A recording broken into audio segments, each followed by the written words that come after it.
yes, another Saturday, another fantastic day. My name is Ken Boyd, but you probably already know that because you've been watching the Edward Tales Twitch channel.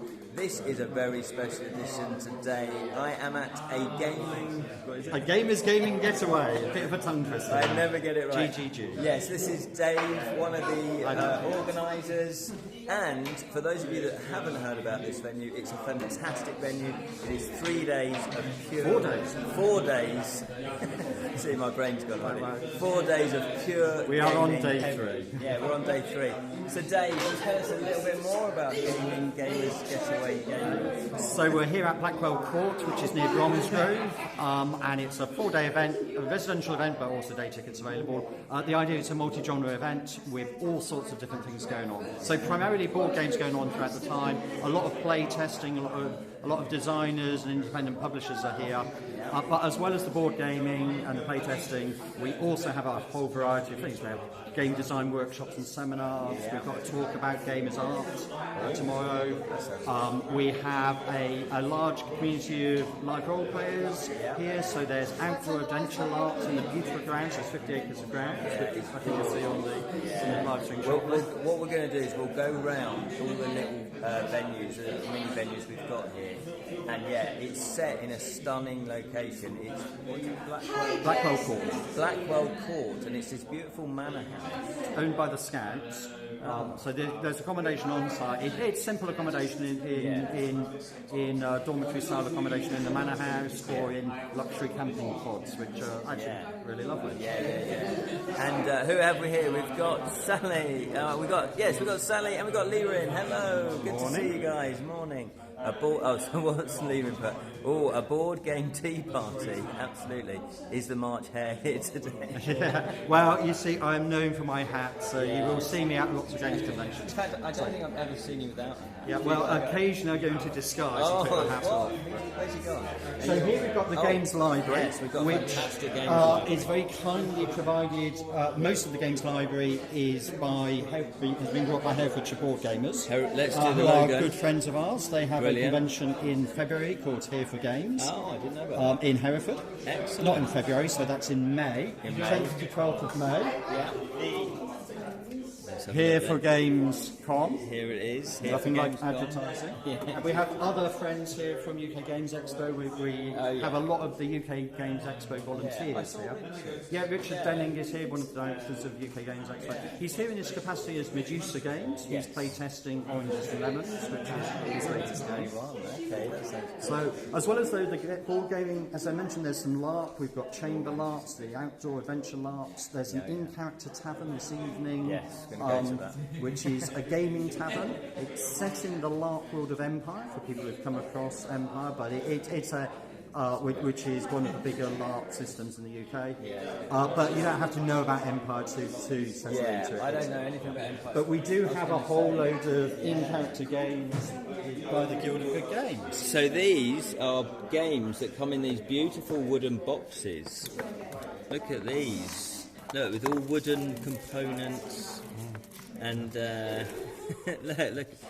Oh, that looks an intriguing. This one is has runes on it. It's a little bit like a cross between Dobble and Dominoes. One symbol on every card matches one on any other one. So you join them up. So these games then are specifically designed to be fairly quick, like Dominoes. You can play in a pub.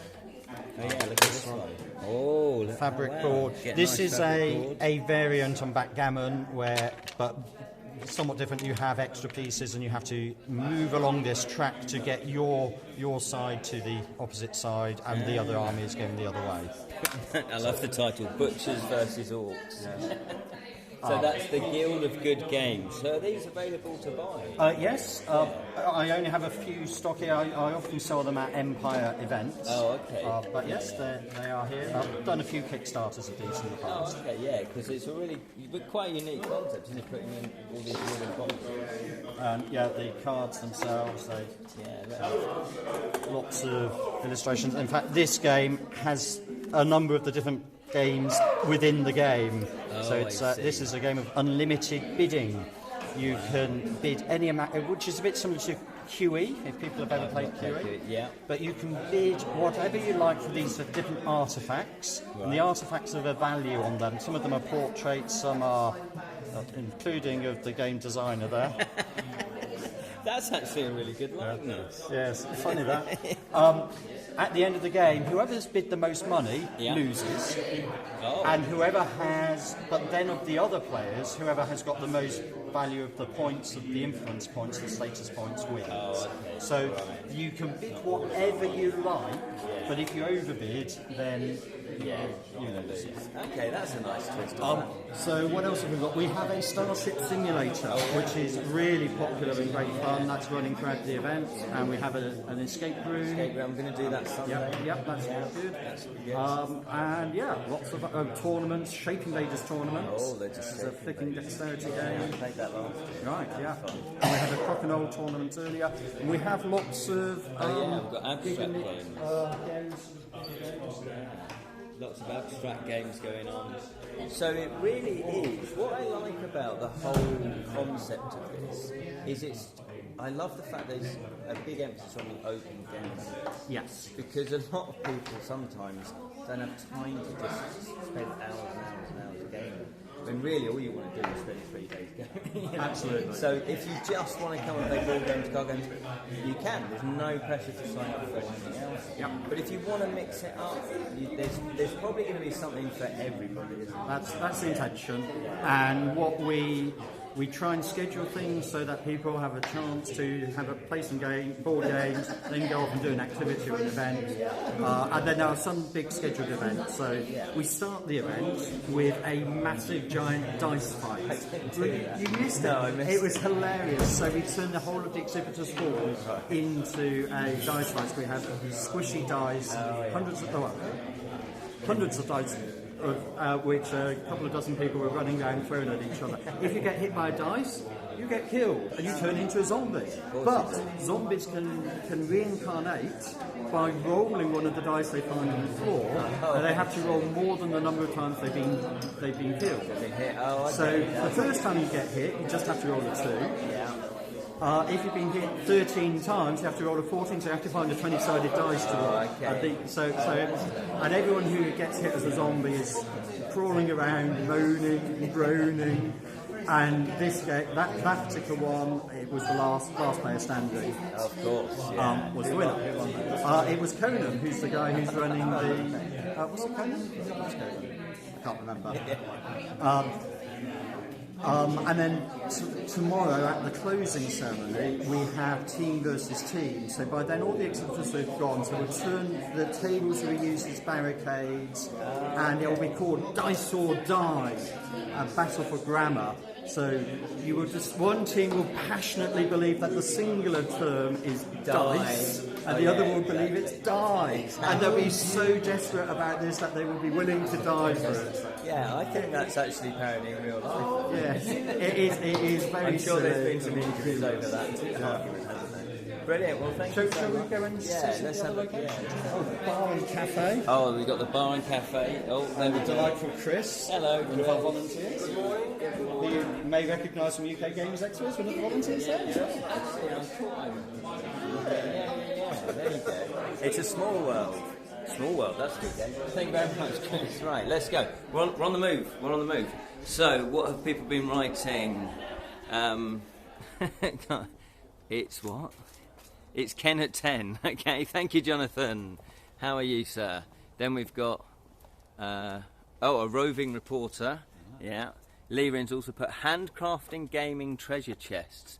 These are also becoming quite popular items in Taiwanese manga tabletop gaming cons crafted by college clubs. There we go. I didn't know anyone would think that the singular is dice, or you'll be surprised. It is a usage. Yeah, and Lee Ren's put Team Die all the way. So here we are. So this is the Exhibitors Hall and Events Hall. And this is quite a big space. Let's just do a big wide angle of it, as you can see. So there's lots of activities happening here. Giant games. Oh, yeah. Hey, That's My Fish, where you get to play the penguin. I don't know if you've ever played it. I've not played this. We should definitely show you later. It's a classic game. You are on ice floes. When you move from one place, you pick up the Oh, yeah. the ice floe that you were on, and then you can't go back over that particular space. And at the end of the game, whoever's collected those fish wins. Oh. There's a great board game, Hey, That's My Fish. The life-size version is even better. Yeah, you get to be the penguin. Yeah. We've got France Euro. I don't know if you know Euro. I don't know that one. You're basically walking along a path, and when you get to the end of the path, you lay a tile, and that goes there. And you are trying not to go off the edge of the. Oh, I see. So you've got to continuously do So that. again, there's a board game there, but this is the life-size version. If you bump into anybody else, then you both are out. If you hit the edge of the map, okay. It's crazy games. Crazy games. And over here we have our sponsor, one of our sponsors. Here we are. Stephen from Chivalry. Hello, Stephen. Yes, this is RPG World, isn't it? It is, yes. This is all things RPG. So if you love RPGs and you've not heard of these guys, I would strongly recommend them. I chatted to Stephen yesterday, and yeah, he just filled me in with what he was doing, what the company's doing, and all the different products that we got. So, what's the main product is this one? Yeah. So if you're into RPGs, you want a new RPG, chivalry and sorcery. That's a big beast. If you love your world building, there's loads going on in that one. And just to say, for people who are local here, there's a ball in 24th to 25th of February, so that's not far away from where we're at. Yes, yeah, definitely. Looking forward to that next year. And then we've also got this Savage Worlds. I don't know if anybody's heard of Savage Worlds. I quite like the idea of Wild West actually as an RPG. That's cool. So we've got Savage Worlds as well. We've got the Secret Files of Section D. Secret File, which is this one here. Which is a sort of 1940s pulp fiction. Oh yeah. Very humorous, tongue-in-cheek. Alan Rowe, who runs it, has been playing this. I brought it to the last 3 Gamers Gaming Getaways. Always gets fantastic feedback from the people who. Brilliant. Role-playing games. In fact, I can see Alan coming over, so we could just. There's we're Alan. live streaming, Alan. Yeah, we're doing a bit of a live stream. This is Alan, Yes. who's the designer, creator, author of Secret Files of Section D. Yeah, you were telling many Fair years. old bit has got, end-to-end about 3 years worth of development, design, writing and things like that, yeah. Which is incredible. And that's the thing, when you buy a board game, when you buy a card game, when you buy certainly an RPG, have a think, how long did it take the creator to do this? All the blood, the tears and the sweat. So what's the main premise for the Section D? Okay, so the Secret Files of Section D is a pulpy espionage setting for Savage Worlds. Yeah. The elevator pitch that I give is that it's kind of Indiana Jones meets the X-Files with a bit of LOLO thrown in for good measure. It's meant to be tongue-in-cheek. It's meant to be silly, kind of villain of the week. With that sort of James Bondy or kind of feel to it. Yeah. And so obviously, presumably like all RPGs, character creation, you've got a whole section about that. Yeah, all the character creation. We added to the core Savage Worlds rules as well with some of the new edges and hindrances and things like that. So different abilities the characters can do. We developed a bunch of those for it as well. Okay, cool. And so presumably you can buy these online? Yes. Yeah? Yeah. Whereabouts can they get it? Okay, so electronic digital version is available on Drive-Thru RPG. Drive-Thru RPG, So that's all on the Imaginarium Games publisher page on Drive-Thru RPG. There's a bunch of free stuff on there for it as well. Or you can go to Imaginarium Games where you can order the hardback book, or you can order the hardback book through GMS Tabletop Games. Brilliant. Which is the stand that we have here today. So Imaginarium is the main publisher? So Imaginarium is my company. Oh, that's your company. Yeah, so that's my publishing company. And GMS Tabletop Games is my distributor. Right. So they have it. And there's a few stores around the country have some stock as well. Fantastic. Well, there you go. So if you are looking for a brand new, fun, sounds a lot of fun RPG, I would check that out. Thank you very much. Let me show you a dexterity game. Oh, One is called yeah. which is coming to Kickstarter next year. Oh yeah, I played this last year. Yeah, Yeah, so yeah, you may have seen that at UK Games Yeah. Expo or at Essen. It's a 2-player game where you control Starfleet and you are flicking. You're your trying to pieces, knock them out, aren't you? Trying to knock your opponent's Yes. pieces into outer space. Yes. And each player has a mothership and 4 shields. Where's the and mothership? This is the mothership. I've got to get that. The aim is to knock the mothership out and not your shields, not your aliens. In this case, that hit went through hyperspace. This is the hyperspace table. Things hit the edge of the table and they bounce back into the galaxy. They've been through a warp through hyperspace. Of course. Yeah. And the aim is to knock your opponent's mothership and all the shields out of the galaxy. And if you do that, you win the game. Really simple, fun. Yeah. Can play it on any surface, any table. This comes with a play mat, but you can also play it on the table. The table will be on the Kickstarter edition. Oh, okay. But you can also just buy it. It comes in I was going to say. So it comes in a box like this. Yeah, so there's a version without all the table and all the...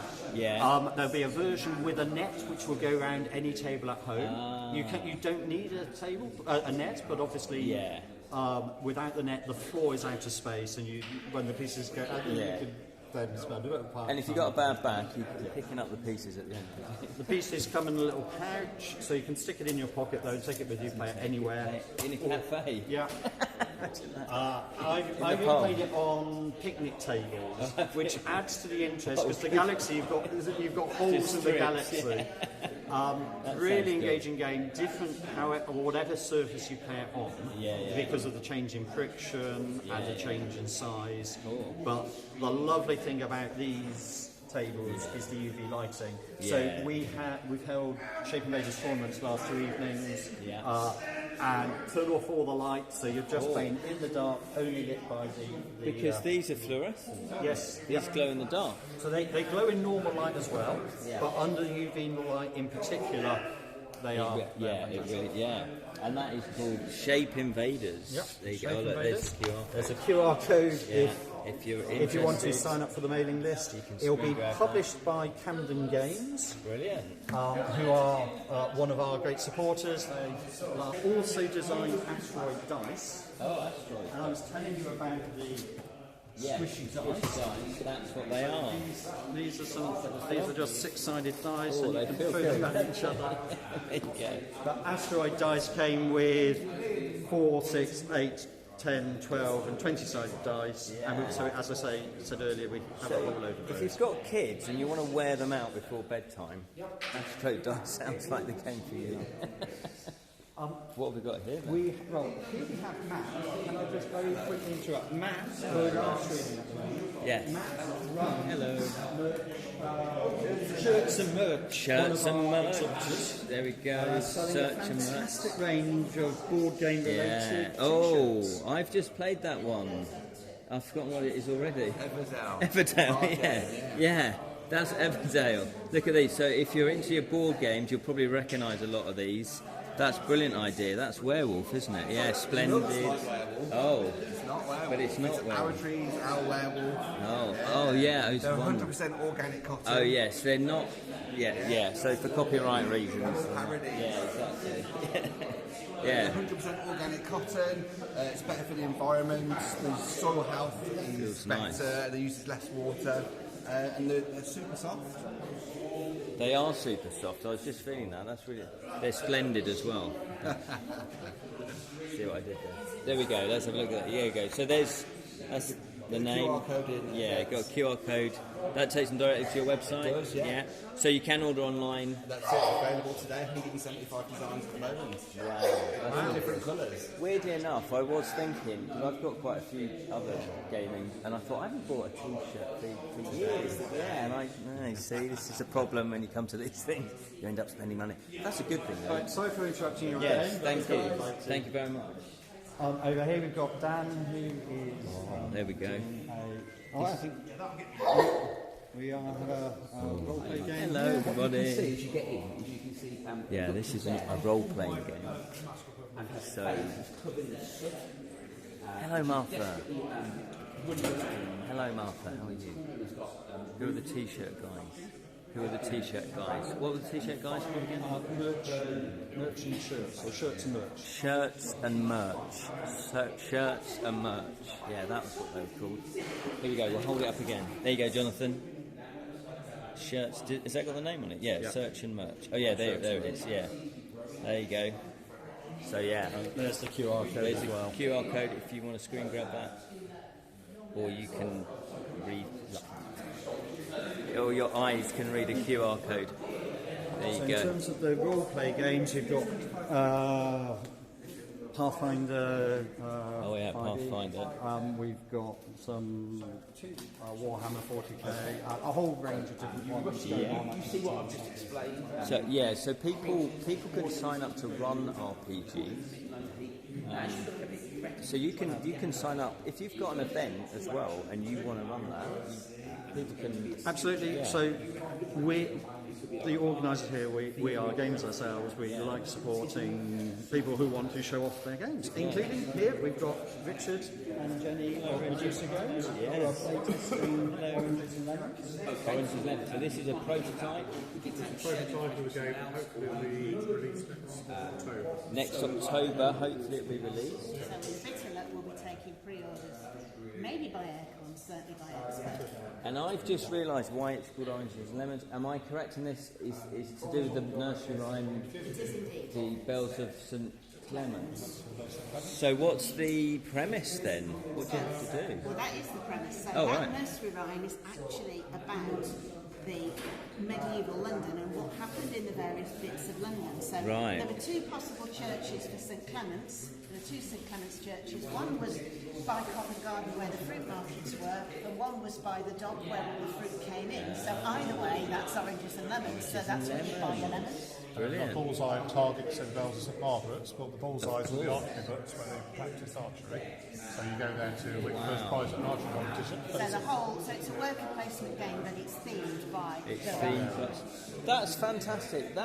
I'm really interested in that because if you love history, it looks like you've done authentic research. You've tried to be as accurate as possible. Yeah. Yeah, as much as we can, we try to match the activity in the area to the rhyme. Yeah. There's one or two of them which the rhyme has stretched a little bit to get the action out of it. Of course, But most of of them are course. there. I mean, here we've got St Martin's, Harpets and Farthings, St Bells and St Martin's. This is the money lending business. So you get a lot of money lending. Great Round Bow, of course, is I think you've heard of it, like that's from Lord Mayor. So you even get to be Lord Mayor. You get to be Lord Mayor. Who wouldn't want to be Lord Mayor?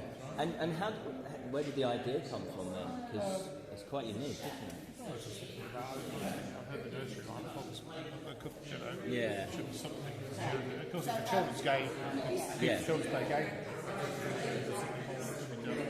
Those areas and then we researched it more. The modern song that we all sing only has about 6 lines. Oh. So if you dig into history, you find there's at least 60 different Oh wow. So I'm thinking expansions then, because you can keep digging. Well, we've going. got 16 on here that we've found. Fantastic. Well, good luck with that. I look forward to playing that maybe next year at UK Games. Yeah. So I played this last year, Oh, did an you? early Yeah. version of the playtest, absolutely loved it, and it's Right, yeah. wonderful to see how it's come on over the last year to the near final version. So, and that is a very good point because you encourage designers to come along and to, it's a good place for them to play test. Exactly so. Yeah. That, again, it's because I'm a game designer myself. I'm quite heavily involved in Playtest UK. When you're designing, you want to be testing with other designers. You also want to be testing with the public.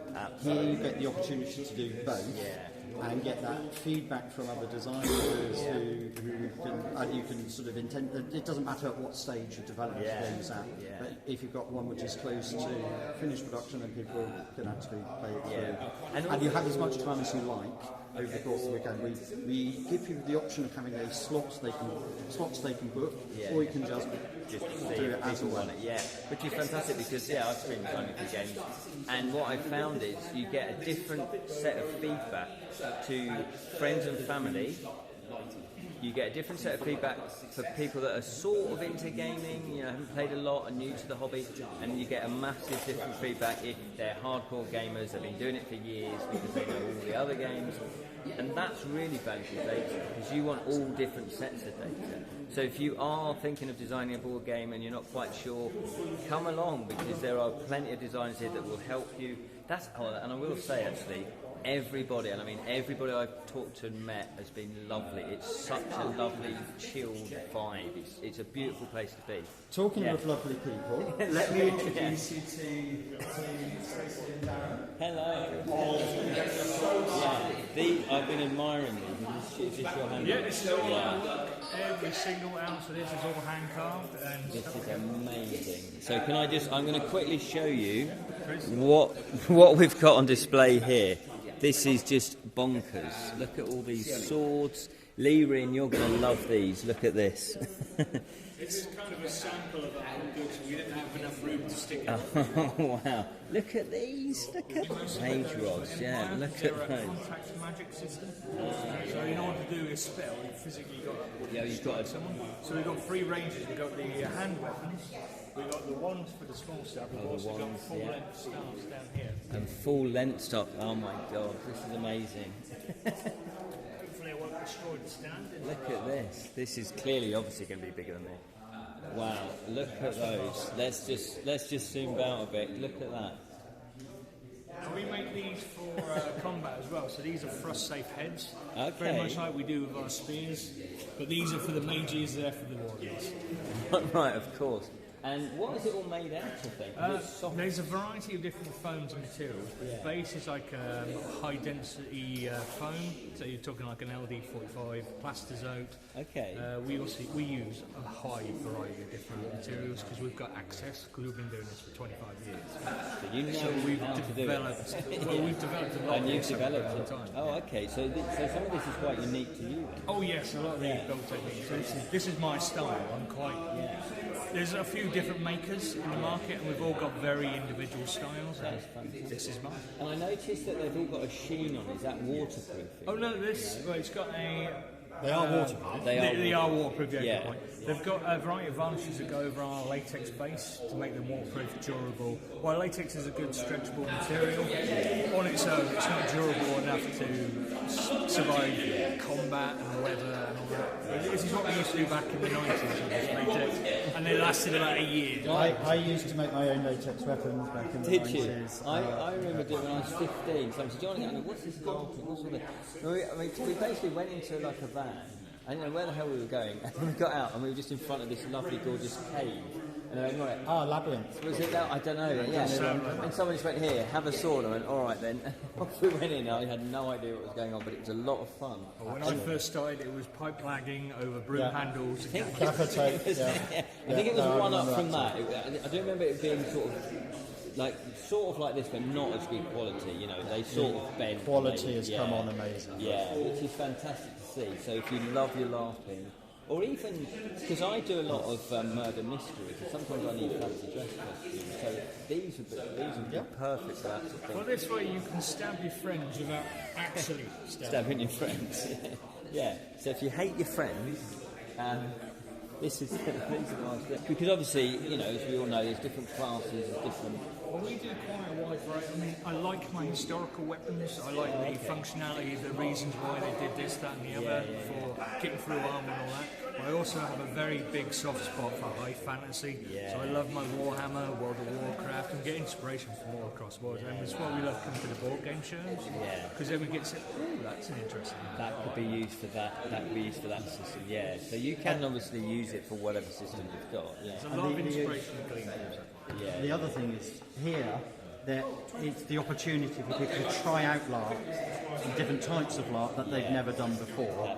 And if they think, wow, I really love this, I want to go and buy a weapon, then they can come and see that. Or even if they think, right, we have costume and weapons that people can borrow to go on the Hero Quest adventures. Hero Quest are running the adventures. 1920s murder mystery LARP called Arsenic and Lies last night. That got good feedback. That was last year. We've run it all 3 years now, and fantastic feedback every year. Yeah. It's a sort of cross between Agatha Christie and Downton Abbey. Yeah. Yeah. And it's played over 2 acts. The first act is the hour before midnight on New Year's Eve 1919. At the moment of midnight, one of the players over the course of that hour will decide who they're going to murder, and they will poison their glass. So when we toast in the change of the decade, the Roaring Twenties, someone will drink and then they'll collapse to the ground, poisoned. The second hour, the family gather together and say, well, we can't let the family reputation be damaged. We have to work out who's done this before the police arrive. Whether they work out who did it or who they're going to frame remains to be seen. It's a different matter. Yeah. Plays out differently every time you play it. There's a certain. Everybody has secrets, relationships, and a character that they choose. But how you develop that, there's a workshop before the game when you develop your characters around the secret and the relationship you have. And then you have 1 hour in the first act before the murder. That ends with the murder. The second act is investigating the murder. So there you go. So really immersive role playing, but not necessarily fantasy. So if you're not into fantasy, you've got the 1920s. So what's the name of your company again? We're Irregular Props. Irregular Props. Is that your one? Have you got like a little... I haven't got a banner out this weekend. Can You've we got a stick little... anything There we go. to it? Let's just, because some people are quite visual. I know I'm a visual. In fact, I noticed your logo on there and thought, oh, that's a lovely logo. I'm loving the logo. There it is. Irregular Props. So, presumably you've got a website? We do have a website. Our web shop isn't quite populated with all our new stuff yet, but over November and December we'll have all our web shop, new stuff. All the new stuff. Yeah, so if you just go to Irregular Props, you should see a handful of stuff up there already, and coming soon is all the new stuff, which is very, very exciting. So, okay, here you go. So Lee Rin's got a pack of 25mm scale resin painted Velaptorops. Oh, hang on. This is something else. So Lee Rin, so through the course of these, we've come up with this. I don't know how it happened, but it was chainsaws and dinosaurs. Oh, what a great name. Yeah, exactly. So Lee Rin has been sort of leading it, going, hang on, I've just got this other idea for this, so I think it's to do with that. So I've made my fair share of dinosaurs and chainsaws. Yeah, there you go. Because it was like, oh, that's got a nice sort of whatever it is, a nice rhythm to it. So there you go. So exactly, you can get inspiration from anywhere. So thank you so much for chatting to us. Yeah, check out Irregular Props. I might be back. Who knows? Walk through to the Manor House. Yeah, let's do the Manor House. Thank you very much. Look at this, yeah. So as you can see, there's lots going on in the events hall. In fact, I've got his business card, which is good. The problem and the good thing is there's so much you want to buy. Yes. So I would recommend, I like a lot of people when they go to games conventions, they go, right, I've got 60 quid and that's my budget. And then you can obviously, indulge in your hobby. You could buy one big item. In fact, have you seen that Everdale big box? It's massive, isn't it? The collector's edition. Yeah.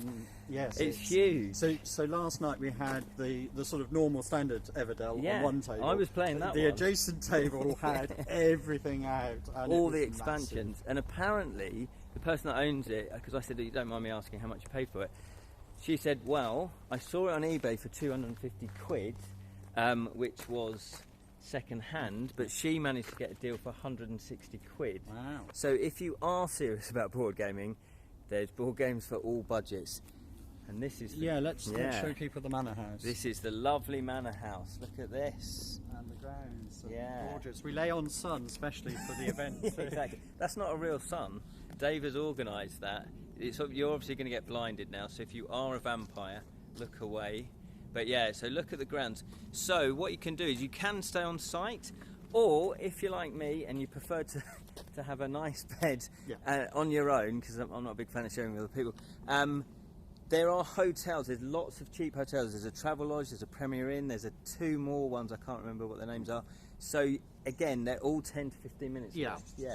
But there's plenty of accommodation. So if you prefer, because obviously I have to drive back, so I can't drink, but if you want to drink, there's a bar, isn't there? Yeah, we have a licensed bar. Licensed bar, so you can night. Drink, and then you don't have to feel about driving home. You can just stumble into the Manor House. And tonight we have two bars. We have the in-character bar in the tavern and the out-of-character bar in the games room. Exactly. Yes, so I'm going to be going as Loquacious Macabre, my storyteller. So we're coming in through reception. Here we go, reception. And we're coming into reception of live stream. Hello. This is Liz, who's Lovely Liz. who's one of our volunteers. Yeah, it's a bit quiet. They're all in the Starship simulator, and I'm getting ready to run an escape room at 11 o'clock. And what's your escape room called again? The Test. It's part of Yomi Ayeni's Clockwork Watch fantasy world that he's created, which is the decolonialised steampunk England. And the players are loving the plotline, the storyline. It's one of the things they're saying is really cool. That's which is brilliant. great because escape rooms often aren't very narratively led. And is this is a prototype escape room, isn't it? That's right, yes, they're testing the testing puzzles. it out. The flow is the important thing. So we Yeah. know the puzzles work individually, it's how they work as a group, and whether people understand the narrative. You know, and can get, but they do, they get into it straight away, so it's all good. So again, if you are, if you want to be part of something that the part of the creation process, because obviously you're going to ask for feedback. Yeah, Yes, if you love that kind of thing, because I like that, because I like, we've all done it. We play a board game at home that's already been published, then you go, wouldn't it have been good if they'd just done this? Yeah. Now's your chance. We've changed it already. So we had 2 games yesterday. We've already changed a lot of those games. A lot of the puzzles rather inside, and we're changing it again. I was just writing some more props this morning. No spoilers, because I'm doing it tomorrow morning. What we're going to do on this live stream next Saturday is we'll go through a recap of everything. I've got photos and all of that, and then I'll give you, I'll tell you how I found it. Brilliant. Yeah, looking forward to it. Whilst we're here, let me just tell you about our charities. Oh yeah, we've got charities. So we have, we support 2 charities, but we have a choice of 4, and we've gamified how the people at the event get to choose which charity to go for. So everyone gets a couple of meeples to vote with automatically by virtue of attending, and they can decide which charity they want to support. And whoever gets the most meeples will support that charity. Excellent. You also can get dice. You can get dice by donating prizes to the charity raffle, by buying raffle tickets, or by throwing squishy dice. Well, let's test your skills then, Dave. Come on then. Squishy dice. And you have to try and get them in the asteroid. There we go dice. then. Oh, Dave, come on. Okay. The pressure's on. What? I am rubbish. Let's have a go. Your turn. Let me hold this and see, Ken, if you can do any better. I love these squishy dice. Oh, actually, it's not as easy as it looks. Oh, that was close. There we go. Come on. Oh, so close. Now, these are the dice we use for the dice fight at the end of the event. And so, if you get one of these dice into that dice tower, you then get one of these dice, and you can vote which of Honeypot Children's Charity, Disability Challengers, Royal British Legion, or Mind you want to. So we've got the Honeypot Children's Charity, where the National Young Carers Charity. Oh, okay. So for children, people who look after parents, and it gives them respite. That's brilliant. Disability Challengers. We break down the barriers to play and make it possible for every disabled child with a young person to... We did that, and then she had to kind of do lots of things for her mum, and I didn't realise. And what happened was, like one time she was late to school or something, and the teacher really had a go at her. And I thought, you've no idea what this girl's going through. Hopefully nowadays it's more visible that happens. So I'm going to go for that one. Good choice. Children's. Fantastic. Anyway, brilliant. Thank you very much, Liz. You're very welcome. The lovely Liz. So, shall we quickly whiz through parts of the manor house? Look at this, manor house. It's got a lovely painting. This one is spot the difference. So we've got another one over there. There isn't. That'd be good though, wouldn't you? We've got a table here with information about Empire. Oh, this is the Empire, so who created Empire? Was that you? It's a company called Profound Decisions, run by a guy called Matt Pennington. It's been going about 10... Empire as a live role-playing system has been running about 10 years, but before that, Matt ran various other events, Maelstrom and Odyssey.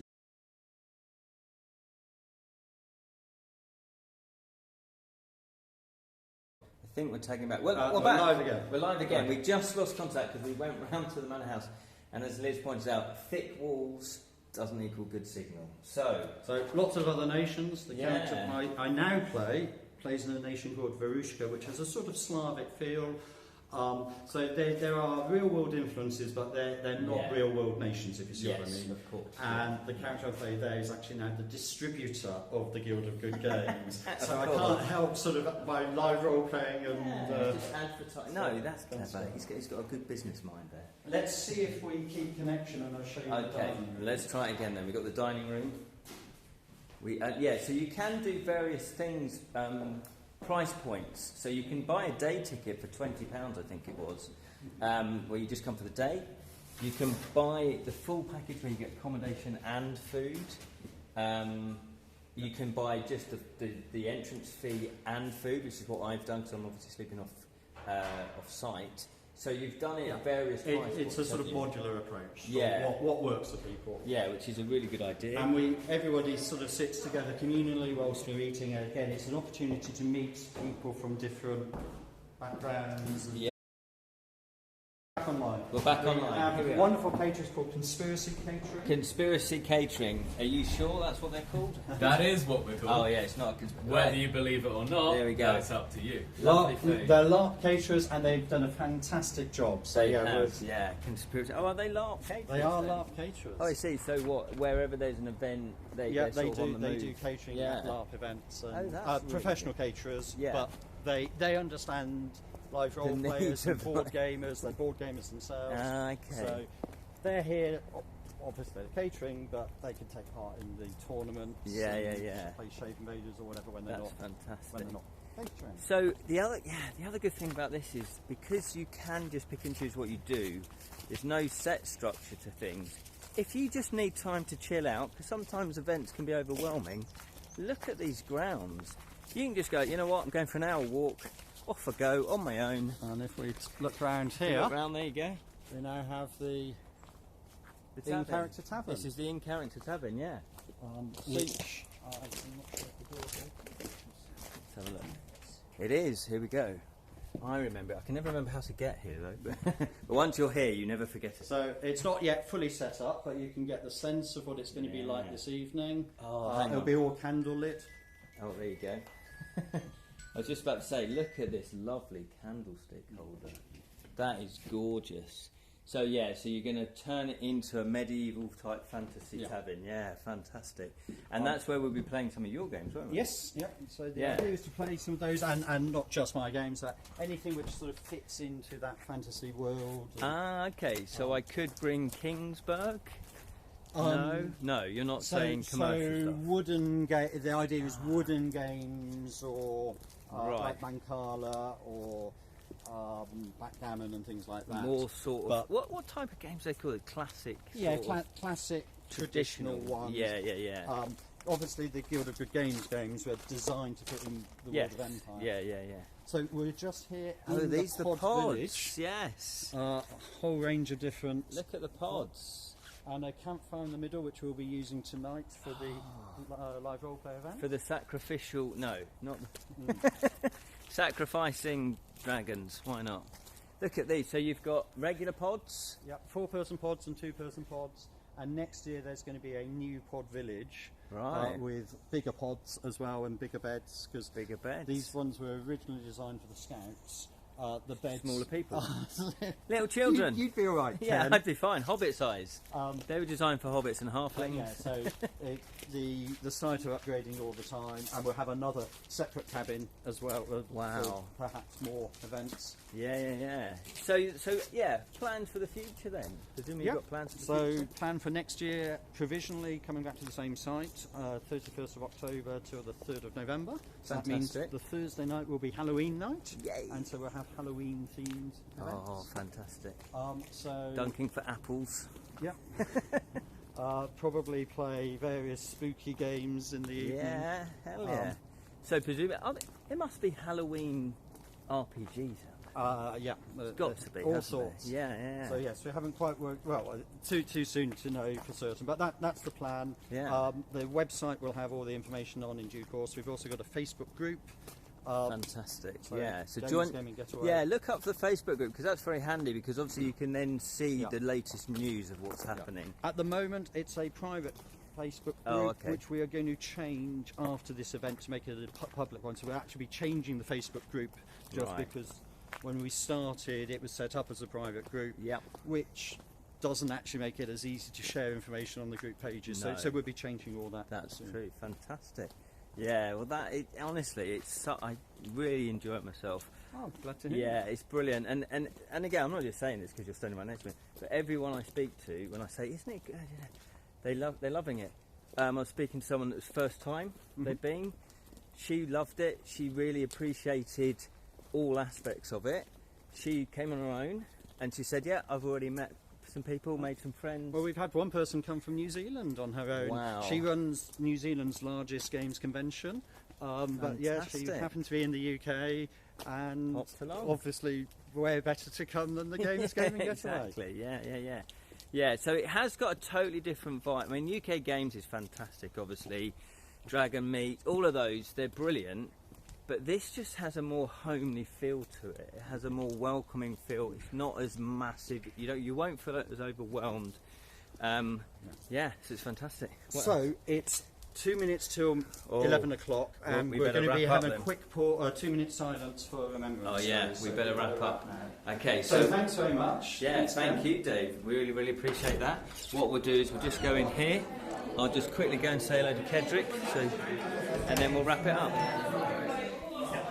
Hello everybody, it's a minute to 11 o'clock. At 11 o'clock we'll be having a short 2 minutes silence because of Random. So. Kedrick, everybody. Kedrick, everybody. Catch that, kid. I did. I'm just about to do it now.